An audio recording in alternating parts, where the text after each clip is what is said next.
Hello everyone. तो यार मैं डिस्कस करना चाह रहा था इसको। अभी हाल ही फ़िलहाल में एग्जामिनेशन हुआ है, पिछले हफ्ते ही यूपीएससी का प्री का एग्ज़ाम हुआ है।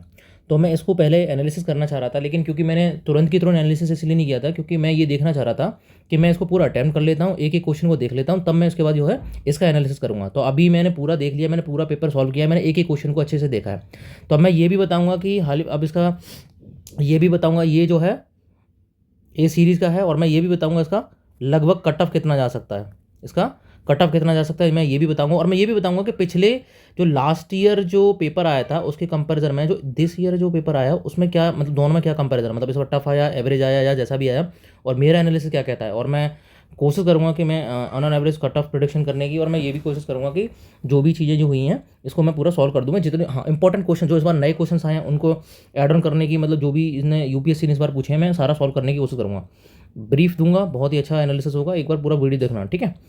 ओके, तो मैं बात करता हूँ, एक एक क्वेश्चन की बात करते हैं। अच्छा, इस बार जो क्वेश्चन थे जो मैं बात करूँगा कि इस बार क्वेश्चंस की रेंज क्या थी, तो अब पहला क्वेश्चन मेरे माइंडसेट में ये आएगा कि पिछले साल के कंपैरिजन में इस बार का जो पेपर था वो टफ था या एवरेज था। तो मैंने जितना सॉल्व पेपर किया ये एवरेज पेपर था इस बार का।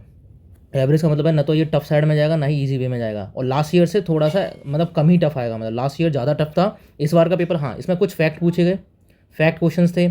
और इस बार ये है कि यार हाँ इसमें वन लाइनर टाइप के क्वेश्चन ज़्यादा हैं इस बार। वन लाइनर मतलब कि एक बार में आता है तो आता है, नहीं तो फिर दिमाग वाले क्वेश्चन। और हाँ एसएनटी के जो क्वेश्चन थे, यानी कि जो साइंस वाले क्वेश्चन आते हैं, साइंस एंड टेक्नोलॉजी वाले क्वेश्चन आते हैं, वो क्या थे, वो ऑल ऑफ अबव। पहले भी ऐसे आते ऑल ऑफ अबव जो लग जाते हैं ना, साले 1 2 3 जितने भी सारे के सारे जो होते थे वो ये सारे सही थे। तो ज़्यादातर यही क्वेश्चन थे एसएनटी यानी साइंस वाले क्वेश्चनों में भी यही था कि जो ऑप्शन डी था ना वो ज़्यादातर सही था उनका। तो साइंस वाले क्वेश्चन इतने टफ नहीं आए हैं, और फैक्चुअल क्वेश्चन थोड़े टफ हो सकते हैं क्योंकि फैक्चुअल क्वेश्चन क्या होता है कि हम इतनी ज़्यादा पढ़ते नहीं हैं, तो वो फिर गलत होने के चांसेस बहुत ज़्यादा होते हैं उनमें। तो एक एक करके थोड़े क्वेश्चन मैं आपको बता देता हूँ कौन कौन सी चीज़ें हैं, और फिर मैं एक बार जो पूरे व्यू देखने के बाद फिर मैं आपको ये भी बता दूंगा कि जो इस बार का कट ऑफ है लगभग कितना जा सकता है। लास्ट ईयर तो बहुत कम गया था, मतलब लास्ट ईयर तो आपको पता ही है बिलो 80 कट ऑफ गया था, लेकिन इस बार बिलो 80 तो नहीं जाएगा, लेकिन हाँ कितना आएगा मैं आपको रिव्यू करके बता दूंगा, राइट। तो एक बार देख लेते हैं इन चीज़ों को। जैसे ये पूछा गया था कि एटमॉस्फेयर इज हीट, हाँ पहला क्वेश्चन जैसे इसमें इधर गया कि तो जैसे पहला क्वेश्चन की जैसे मैं बात कर रहा हूँ, पहला स्टेटमेंट जैसे इसमें दे रखा है कि atmosphere is heated more by the incoming solar radiation than by the terrestrial radiation. ये गलत है स्टेटमेंट। क्यों गलत है? क्योंकि जो इनकमिंग जो होती हैं वो शॉर्ट वेव्स होती हैं, उनसे एटमॉस्फेयर इतना हीट नहीं होता, जबकि जब वो रेडिएट होकर के जब एटमॉस्फेयर में जाती हैं वो लॉन्ग वेव्स बन जाती हैं और उनको जो भी ग्रीन हाउस गैसेज हैं उनको एब्जॉर्ब करती हैं, ठीक है। तो ये एक ईजी क्वेश्चन है, मतलब मैं ये भी बता दूंगा, थोड़े एक आध ही क्वेश्चन एनालिसिस करूंगा, पूरा पेपर एनालिसिस नहीं कर रहा हूँ मैं, एक ओवरव्यू दे रहा हूँ, ठीक है, कि मेरा फर्स्ट स्टैंड क्या होगा वो मैं चीज़ें बता दूँगा, फिर क्वेश्चन आंसर, हाँ आंसर तो मैं वो भी बता सकता हूँ और आपको आंसर की तो मिली जगह होगी, लेकिन मैं एक ओवरव्यू दे देता हूँ इस चीज़ का, राइट। तो ये जो क्वेश्चन आया था ये तो मोरलेस ही ईजी में आएगा, मतलब ये वाला क्वेश्चन, ठीक है।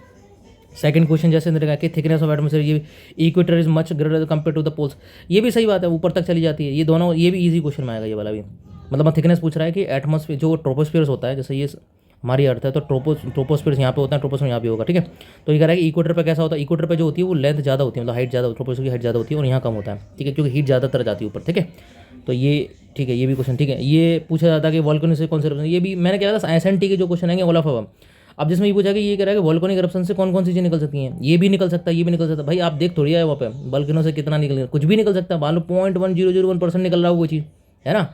ऐसे डस्ट भी निकलती है, नाइट्रोजन कंपाउंड भी निकलता है, सल्फर कंपाउंड भी निकलता है, दैट्स मतलब ये तो बहुत ही जनरल क्वेश्चन है, ठीक है, ये बहुत ईजी क्वेश्चन है, मतलब ये भी ईजी क्वेश्चन आया, ठीक है, राइट। उसके बाद जैसे ये क्वेश्चन पूछ रहा है, अगला क्वेश्चन चौथा क्वेश्चन निकल रहा है कि इंटरफेरेंसेस फ्रॉम दैट, ठीक है, isothermal maps in the month of January. ये थोड़ा सा हाँ ये थोड़ा सा डिफरेंट क्वेश्चन कहूँगा, लेकिन इसमें भी ट्रिक्स काम कर रही है, इसमें ट्रिक्स ये काम कर रही है। जैसे सेकंड ऑप्शन जैसे पढ़ोगे ना उसमें, तो सेकंड ऑप्शन में ये कह दिया इसने कि the presence of cold ocean currents the gulf streams, gulf stream drift, ये गलत है, ये कोल्ड नहीं है, गल्फ स्ट्रीम में ये कोल्ड नहीं है। तो जैसे इसको काटोगे तो ऑप्शन, और दूसरा वाला ये पहला ऑप्शन इसका सही था, राइट। कह रहा टू लार्ज, अब देखो ये मैंने कहा ना ये थोड़ा टिपिकल क्वेश्चन है, ये हर कोई डाल के पढ़ के नहीं है, इसको आता है तो आता है, इसमें कोई दिमाग काम नहीं करेगा इसमें। लार्जेस्ट प्रोड्यूसर कोक का पूछ लिया कौन कौन से, ठीक है, इसका आंसर वैसे ये सी आंसर है इसका, ठीक है। तो ये मैं कहूँगा ये थोड़ा सा ये क्वेश्चन यहाँ वन लाइनर टफ हो जाते हैं, आता तो आता नहीं है, ये टफ के क्वेश्चन में आ जाएगा कैटेगरी में। ये एक सिंपल इजी क्वेश्चन है, इसमें बस ये पूछा था कि जो रिवर्स हैं उनको बस अरेंज कर दो, नॉर्थ से अरेंज कर दो वेस्ट टू ईस्ट, ठीक है, ये एक जनरलाइज क्वेश्चन है, इसमें कुछ है नहीं, ठीक है। Rainfall is one of the reason for the weathering of rocks, ये भी इजी क्वेश्चन में ही आएगा, मतलब ये भी कोई खास क्वेश्चन नहीं था। हाँ, अब ये पूरा है कि बॉर्डर बनाना चाहिए, ये भी इजी क्वेश्चन में आएगा भाई। आपने अगर मैप अगर ढंग से पढ़ रखा है, बॉर्डरिंग पूछ रहा है इसमें, ठीक है। इसमें केवल पूछा है कि नॉर्थ ईस्ट से कौन से है, तो इनमें ये बता दोगे भाई कौन कौन सी है। ये भी मतलब प्रेडिक्टेबल क्वेश्चन है, इसमें ऐसा कुछ नहीं है। हाँ, वाटरफॉल्स, ये मैं कहूँगा थोड़ा वाटरफॉल अगर किसी ने पढ़े होंगे तो उसके लिए सही है, अदरवाइज तो फिर वो चीज़ था इसमें, ठीक है। उसमें ऑल टू आंसर हो जाएगा। फिर ये माउंटेन रेंजेस हम ये पढ़ के जाते हैं, ये भी कहीं मॉडरेट में आएगा, ये ईजी भी नहीं कहूँगा इसको, लेकिन मॉडरेट आएगा। जैसे पूछा है कि जो वैक्सा है सेंट्रल एशिया में नहीं है, मैं आपको पहले बता दूँ मुझे, ठीक है। ये बेसिकली जो वॉचेस है ये यूरोप में है, तो पहला ऑप्शन गलत हो जाएगा। तो इसी तरह से जैसे आल्प्स हो गया, यस यूरोप में है। एप्लिसन हो गया नॉर्थ अमेरिका, हाँ जी है जी। तो ये आप बता सकते हो कि फोल्ड माउंट ब्लॉक माउंट, ये आप जो बेसिक्स में है ना, तो ये भी मॉडरेट में ही आ जाएगा, ठीक है। ये ज़्यादा वैसा क्वेश्चन नहीं है, ठीक है। Has been green field project, अब इसमें ये एयरपोर्ट नाम दे रखे हैं, कौन सा ग्रीन फील्ड प्रोजेक्ट है, तो ये करंट अफेयर का क्वेश्चन था, ये करंट अफेयर क्वेश्चन था। अगर वो आता है तो then you can answer this question. शायद इसमें आई थिंक 2 ही हैं इसमें, मतलब ये नहीं था शायद इसमें, दो नहीं था, ये दोनों थे इसका आंसर। वाटर पेपर के बारे में पूछ लिया, ठीक है, वाटर पेपर के बारे में पूछ लिया। फिर ये कोरलिक फोर्स के बारे में सिंपल क्वेश्चन था ये। जनवरी 21 के बारे में पूछिए, जून 21 के बारे में पूछिए, जो अभी हाल, ठीक है, इसके बारे में पूछ लिया इसको। फिर ये पीनट से कौन बिलोंग करता है फैमिली, एसएनटी। मैंने कहा ना ज़्यादातर जो एसएनटी क्वेश्चन होते हैं ज़्यादा ऑल ऑफ होते हैं, इसमें ये भी सही, ये भी सही, ये भी सही है, राइट। इंडियन फॉक्स के बारे में, फ्लाइंग फॉक्स कहाँ मिलती है आपको पता है, ये जो फ्लाइंग फॉक्स मिलती है ये तुम्हारे पास ये नॉर्थ ईस्ट में जाके मिलती है, ये अरुणाचल प्रदेश में समथिंग, ठीक है, नामा धापा में मिलती है। अब इसमें दूसरा स्टेटमेंट पढ़ोगे ना, जैसे Indian flying fox feed on the blood of other animal, या ये एक्सट्रीम स्टेटमेंट नहीं है, ऐसा कभी पढ़ा आपने फ्लाइंग फॉक्स जो है कि दूसरे एनिमल के खून पीते, इस तरह कुछ नहीं है ना, चमगादड़ थोड़ी है वो। फ्लाइंग फॉक्सेस इस प्लेस, ठीक है। तो फ्लाइंग मतलब हाँ, मतलब इस तरह नहीं खून ही पीती है, उसी में और भी चीज़ हो सकती है, बैट वगैरह जो चीज़ होती है, ठीक है। तो दिस इज रॉन्ग, ठीक है, flying fox this is not, ठीक है, ये रॉन्ग हो जाता है, इसका इंस्ट्रूमेंट ये गलत सही हो जाता है, ठीक है। हाँ हाँ हाँ हाँ हाँ हाँ, ये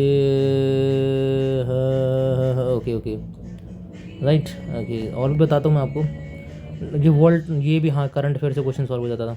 अब इसमें कि ऑर्गेनिज्म ये पूछे, जनरली ये क्वेश्चन हर बार ही आ जाता है कि इनमें ये सब क्या है, तो ये इसका ये इंसेक्ट आंसर है इसका, ठीक है। ये करंट अफेयर से था। और भी बताता हूँ मैं आपको, और भी बताता हूँ, 2-4 चीज़ें और बता दूँ। ये करंट अफेयर से क्वेश्चन था कि 100 मिलियन फार्मर्स वाला, only insect that can politic this, ये इसका फेक आंसर है, ठीक है। और नेटिव टू इंडिया, नेटिव में रेड सेंडर तो हो जाएगा, ये नहीं आएगा, ये नेटिव नहीं इंडिया के, तो ओनली वन इसका आंसर होगा, right.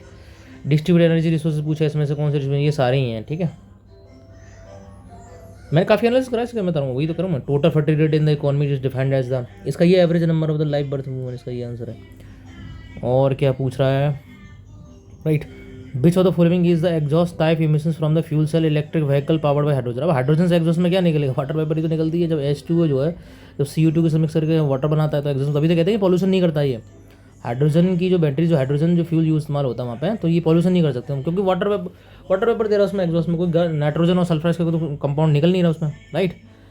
So these are very very very, इतना ज़्यादा टफ को वो नहीं आया कि बहुत ज़्यादा ओवर बायो, लेकिन हाँ अब बात करते हैं जैसे कट ऑफ की, तो मैं बता दूं कट ऑफ जो रहेगी वो रहेगी 85 ±4, राइट, गारंटीड है, इससे ज़्यादा नहीं आएगी, एवरेज ही रहेगा, 85 के आसपास कट ऑफ जाने वाली है। और अगर आपकी इस रेंज में क्वेश्चन आ रहा है तो आप मेंस की तैयारी करना स्टार्ट कर दो। मैं लिख के बता रहा हूँ, कोई जैसे कि विजन वाले बता रहे थे कि ये 90, इतना भी पेपर सिंपल नहीं था कि लोग जो इतना करते हैं, वो हर बार ये कहते हैं कि वो 100 के आसपास जाएगी, वो ऐसा होता नहीं है। तो अगर आपकी ये है कि 90 के अप्रोक्स नंबर आ रहा है ना, you are in the range, मतलब 85 के आसपास भी नंबर आ रहा है आपके, किसी भी कोचिंग सीरीज से मिल रहा है मोटा मोटा, तो फिर आप जो तैयारी स्टार्ट कर दो और कोई इशू नहीं है उसमें। हो गया तो ठीक है, नहीं तो अगली बार तो तैयार करनी है भाई, मेंस तो तुम्हें तैयार करना ही पड़ेगा, तो उसमें तो कुछ दो रहा है नहीं, ठीक है। तो ये एनालिसिस है मेरा, बहुत ज़्यादा ओवर वैसा टफ पेपर नहीं आया, एवरेज पेपर आया, और की जा सकती थी चीज़ें, ऐसा ही है, ठीक है, की जा सकती चीज़ें। और जैसे ये क्वेश्चन कर रहा है कि who of the following rulers of the medal India give the permission to the Portuguese to build a fort of the vertical, इसका आंसर कृष्णदेव राय, हाँ यही था इसका, कृष्णदेव राय, ओके। ये क्वेश्चन है, they are no probables in the business are the composed earlier than the pronounce, ये सही वाली बात है।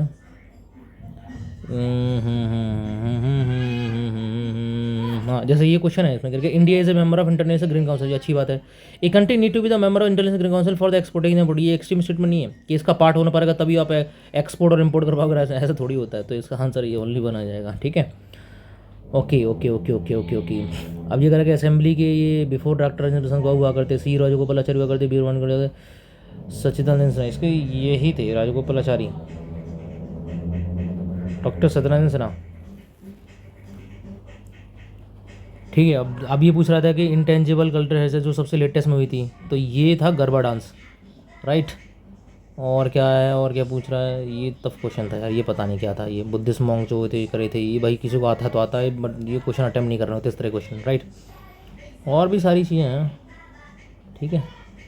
मतलब पेपर अच्छा है यार, मतलब मुझे तो डायरेक्टली जब मैंने पूरा सॉल्व करा ना इसको तो मुझे आया, मैंने पूरा ही सॉल्व देखा था। अब ठीक है, मतलब ऐसा भी जैसे इसका, हाँ ऑपरेशन सद्भावना इसका आंसर है। राइट टू प्राइवेसी बच्चों वाला क्वेश्चन आ गया, ये आर्टिकल नंबर 21 के अंदर कितना ही पढ़ते हैं हम। पॉलिटी इस बार अच्छी खासी आई थी भाई, पॉलिटी अच्छी खासी मैप से भी क्वेश्चन आए थे, ठीक है। और ये बहुत ज़्यादा पॉलिटी अच्छी खासी क्वेश्चन आए थे, ठीक है।